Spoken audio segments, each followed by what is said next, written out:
வணக்கம். Big topic with Karthik Mayakumar. இன்னைக்கு நம்ம ஷோல யுக்ரைன் வெர்சஸ் ரஷ்யா கான்ஃபிளிக்ஸ் ஆன நிறைய அப்டேட்ஸ் பத்தி தான் பேச போறோம். நிகழ்ச்சியில போலாம்.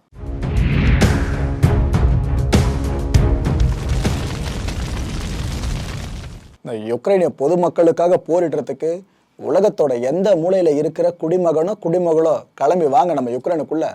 இங்க இருக்கிற ரஷ்யன் சோல்ஜர்ஸை அடிச்சு விரட்டுறதுக்கு உங்களோட உதவி எங்க ராணுவத்துக்கு தேவைப்படுது. நீங்க தாராளமா உள்ள வரலாம், உங்களுக்கான விசா நாம்ஸை நான் ஃபுல்லா ஈஸ் பண்ணி விட்டுறேன் அப்படின்னு யுக்ரைன் அதிபர் வோலடிமிர் ஜெலன்ஸ்கி ஒரு அறிவிப்பை வெளியிட்டார். அந்த அறிவிப்பை அப்படியே அப்பட்டமா கேட்டுக்கிட்டு பல நாடுகளை சேர்ந்த முன்னாள் ராணுவ வீரர்கள், பொதுமக்கள்ல ஒரு சிலர் அப்படியே கிளம்பி யுக்ரைனுக்கு போக ஆரம்பிச்சாங்க. யுக்ரைன் ராணுவத்துல சேர ஆரம்பிச்சாங்க. அல்டிமேட்டா ரஷ்யன் சோல்ஜர்ஸை எதிர்த்து சமர்க்களம் புகவ ஆரம்பிச்சாங்க.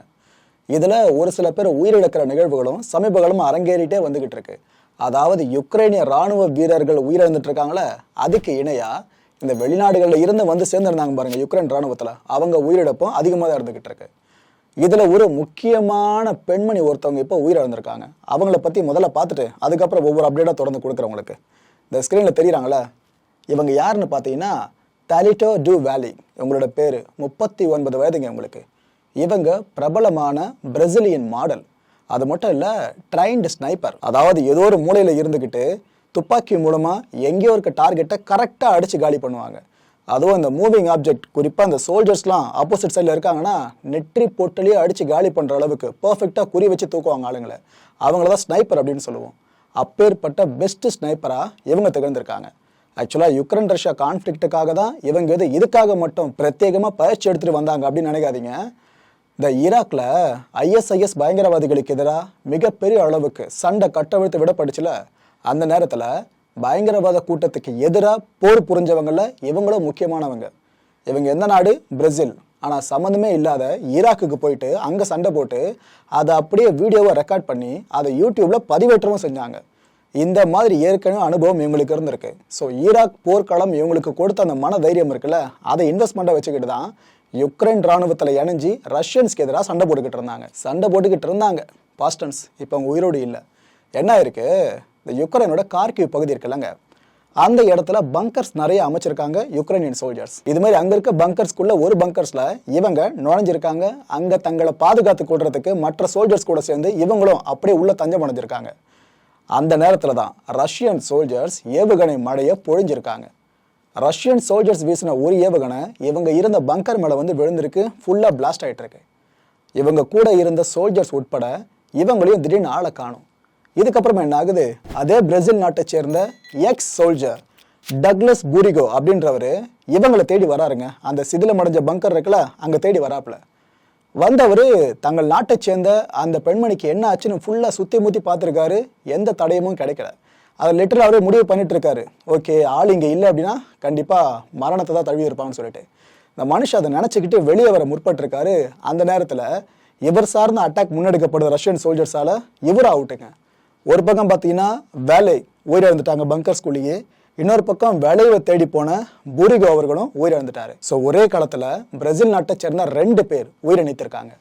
இவங்க அவங்க நாட்டுக்காக போராடினவங்க கிடையாது, யுக்ரைன் ராணுவத்துக்காக போராடினவங்க. அது ஜெலன்ஸ்கி கிட்ட அவர் சொல்றது யுக்ரைன் மக்களுக்காக போராடினவங்க இவங்க அது இதுன்னு புகழாரம் சூட்டிக்கிட்டு இருக்காரு. இவ்வளவு பெரிய மாடல், இந்த அளவு ட்ரைன்டு ஸ்னைப்பரா இருந்தவங்களை நாம இந்த குறிப்பிட்ட கான்ஃபிளிக்ட்ல இழந்திருக்கோம். ஜெர்மனில சமீபத்துல தான் G7 மாநாடு நடந்து முடிஞ்சது. அந்த மாநாடு முடியும் போதே இந்த ரஷ்யால இருந்து தங்கத்தை எந்த நாடு இனிமே வாங்கக்கூடாதுப்பா அப்படின்னு முடிவெடுக்கப்பட்டுச்சு. அதாவது ரஷ்ய தங்க இறக்குமதிக்கு முற்றுமுழுதான தடை அப்படின்னு சொன்னாங்க. அதை கேட்டு ஒரு சில நாடுகள் வெகுண்டு எழுந்துச்சு, நாங்கள் எப்படிங்க இதை பண்ண முடியும்ட்டு. ஆனால் பெரும்பாலான நாடுகள், மேற்குலக நாடுகள் சொன்ன விஷயங்கள் எல்லாத்தையும் அப்படியே கேட்டுக்கிட்டு நாங்களும் இனிமேல் ரஷ்யாவிலும் தங்கத்தை வாங்க மாட்டோம். ஏன்னா ரஷ்யாவை பொறுத்த வரைக்கும் எண்ணெய்க்கு அடுத்தபடியாக அவங்க ஏற்றுமதி பண்ணிக்கிட்டு இருக்க பொருள், அதிகமாக காசு பார்த்துக்கிட்டு இருக்க பொருள் பார்த்தீங்கன்னா தங்கம் தான்.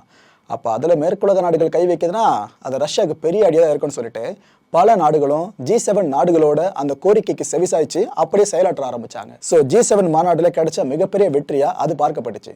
இப்போ அதுக்கு அடுத்தபடியா G20 மாநாடுங்க.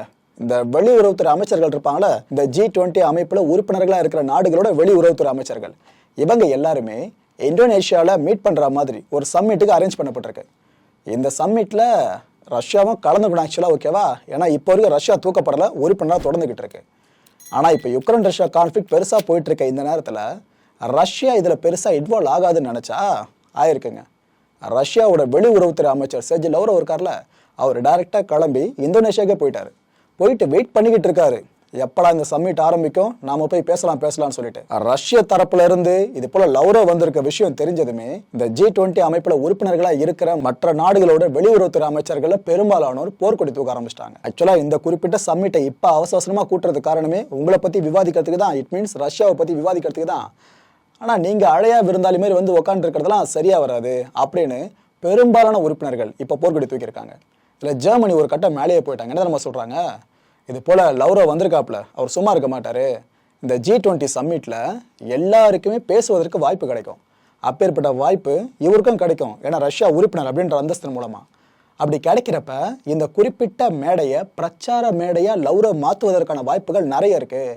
அவர் வந்து உட்காந்துக்கிட்டு இது போல நாங்கள் ஸ்பெஷல் மிலிட்ரி ஆபரேஷனை தான் யுக்ரைனுக்குள்ள முன்னெடுத்துக்கிட்டு இருக்கோம், இது போர் கிடையாது, அங்க இருக்கிற மக்களுக்கு விடுதலையை பெற்று கொடுத்துக்கிட்டு இருக்கோம், அது இதுன்னு பல விஷயங்களை பிதற்றுவாரு. ஸோ அதனால லவ்ரோவ் இந்த குறிப்பிட்ட சம்மிட்ல கலந்துக்கவே கூடாதுன்னு ஜெர்மனி இப்ப சொல்லியிருக்கு.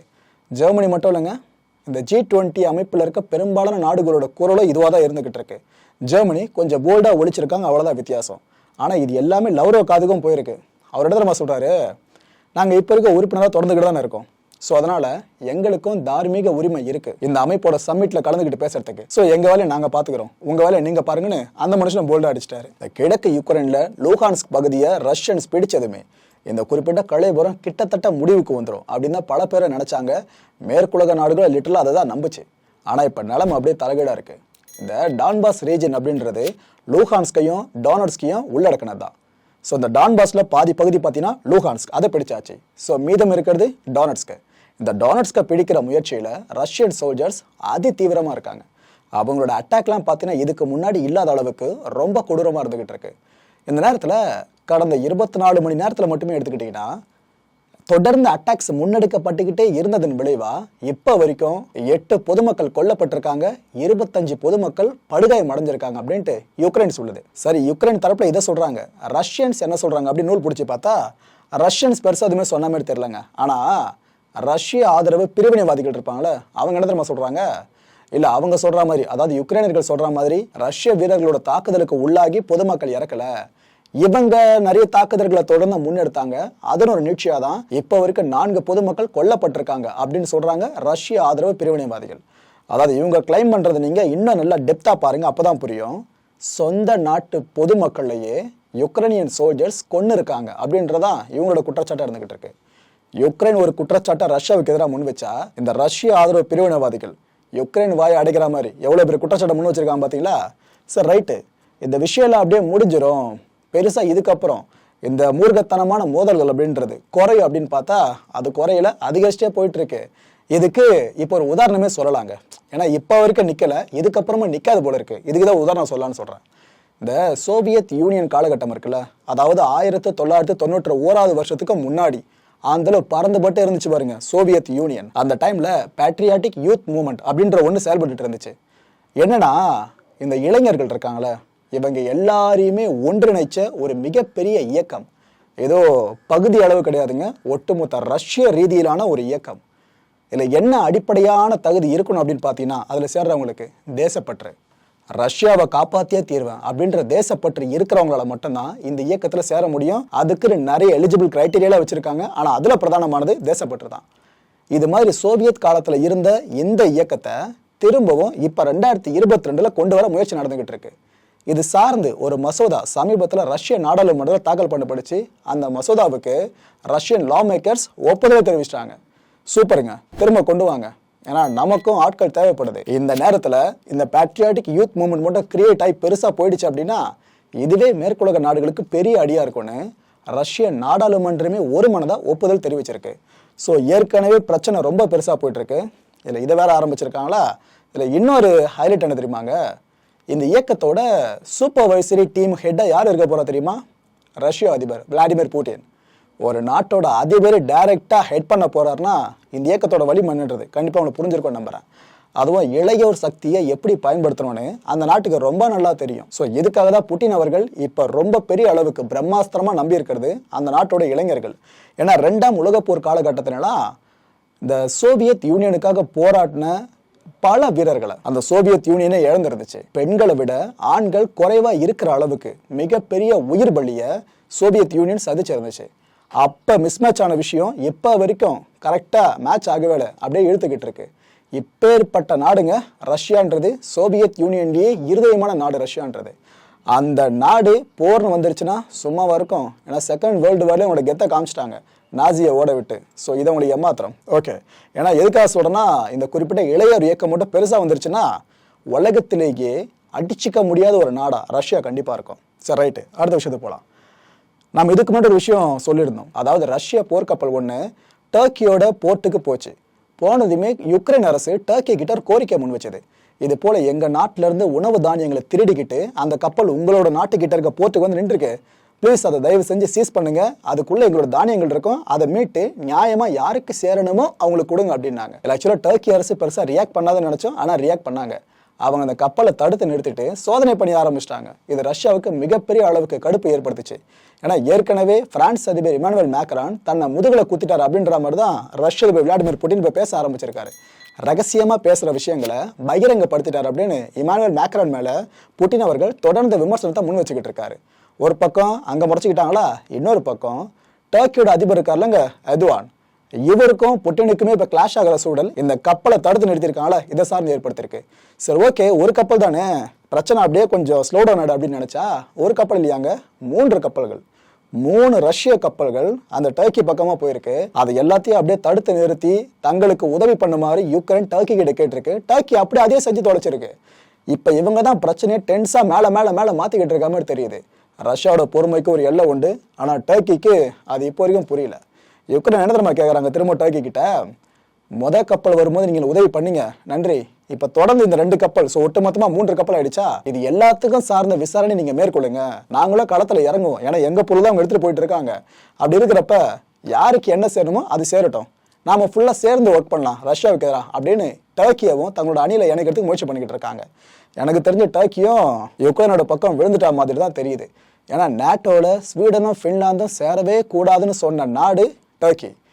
நேட்டோ அமைப்புல ரொம்ப சக்தி வாய்ந்த உறுப்பினராக திகழ்ந்துகிட்டு இருக்கிறதும் டர்க்கி தான். அதோட வீட்டோ பவர் மூலமா நேட்டோவுக்குள்ள இந்த 2 நாடுகளும் வரவே கூடாதுன்னு கங்கணம் கட்டிக்கிட்டு இருந்தாங்க.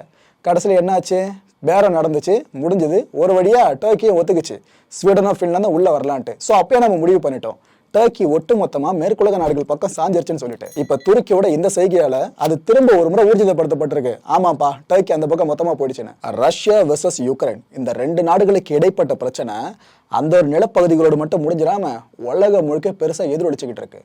இது எக்ஸாஜரேட் பண்ற விஷயம் கிடையாதுங்க, ஐநாவே சொல்லியிருக்க விஷயம் நம்பர்ஸோடு. இந்த UNDP கேள்விப்பட்டிருக்கீங்களா? அதாவது யுனைடெட் நேஷன்ஸ் டெவலப்மெண்ட் ப்ரோக்ராம்.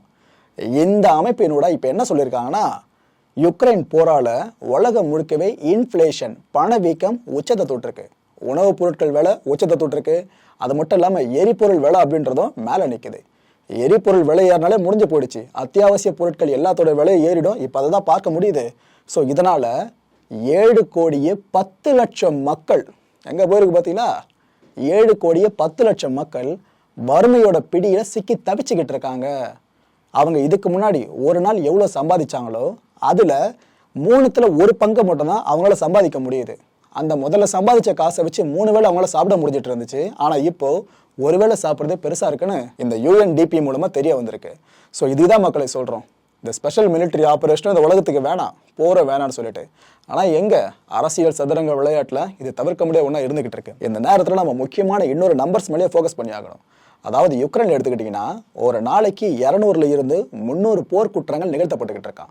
எல்லாமே ரஷ்யர்கள் செய்கிற குற்றங்கள்னு சொல்லப்படுது. சொல்றது யாரு? ஆப்வியஸா யுக்ரைன் தான். அது யுக்ரைனோட ப்ராசிக்யூட்டர் ஜெனரல் இருக்காங்கள, அரேனா பெனடிக்டோவா, இவங்க தான் எல்லா விஷயத்தையும் ரிவீல் பண்றாங்க. இது வரைக்கும் எடுத்துக்கிட்டீங்க அப்படின்னா சுமார் 21,000க்கும் மேற்பட்ட போர் குற்றங்கள் யுக்ரைன்ல நிகழ்ந்திருக்கிறதாவும் இதை பத்தி தங்களுக்கு தொடர்ந்து புகார்கள் வந்தவனுமே இருக்கிறதாவும் சொல்றாங்க.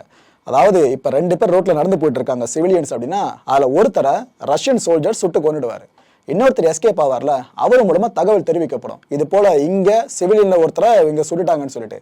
இது மாதிரி புகார்கள் நிறைய வகையில போயிட்டே இருக்குங்க மேல மேல. இது மாதிரி வந்திருக்க புகார்கள் எண்ணிக்கை மட்டுமே எவ்வளவு? 21,000க்கும் மேலையா. இது எல்லாத்தையுமே வழக்கா பதிவு பண்ணி நீதிமன்ற விசாரணை முன்னெடுக்கப்படும். போர்க்குற்றம் புரிஞ்ச எல்லா ரஷ்யன் சோல்ஜர்ஸும் கண்டிப்பா தண்டனைக்கு உட்படுத்தப்படுவாங்கன்னு இந்த ப்ராசிக்யூட்டர் ஜெனரல் இப்ப சபதம் ஏற்றிருக்காங்க. பார்க்கலாம் இது எந்த அளவு நிறைவேற்றப்படுதுன்னு சொல்லிட்டு. ஏன்னா ரஷ்யன் சோல்ஜர்ஸ் நீங்க ஒரு 10 பேர் வரைக்கும் தண்டனை அதிகப்படுத்த முடியும். அதுக்கு மேல யுக்ரைனுக்குள்ள ஏதாவது தண்டனை அதிகப்படுத்திட்டே போனாங்க அப்படின்னா ரஷ்யன்ஸ் கிட்டேயும் யுக்ரைனியன் சோல்ஜர்ஸ் இருக்காங்க போர்க்கைதிகளா. அவங்களோட நிலைமை யோசிச்சு பார்த்தா நல்லது. மக்களே, இதுல யுக்ரைன் செய்யறது சரின்னு நினைக்கிறீங்களா இல்லைன்னா ரஷ்யா செய்யறது சரின்னு நினைக்கிறீங்களா? உங்களோட பதில் என்னன்றதை கீழே இருக்க கமெண்ட் பாக்ஸை கமெண்டா லீவ் பண்ண எல்லாருமே தெரிஞ்சுக்கலாம். அடுத்த நிகழ்ச்சியில சந்திக்கலாம். நன்றி, வணக்கம். வணக்கம் நேயர்களே, நம்மளோட மாயம் டிவி யூடியூப் சேனலை யாராவது சப்ஸ்கிரைப் பண்ண விரும்புனீங்கன்னா கீழே இருக்க கமெண்ட் பாக்ஸில் ஃபர்ஸ்ட் கமெண்ட்டாக போட்டு பின் பண்ணியிருக்க லிங்கை அதை கிளிக் பண்ணி நம்மளோட புது சேனலையும் சப்ஸ்கிரைப் பண்ணுங்கள்.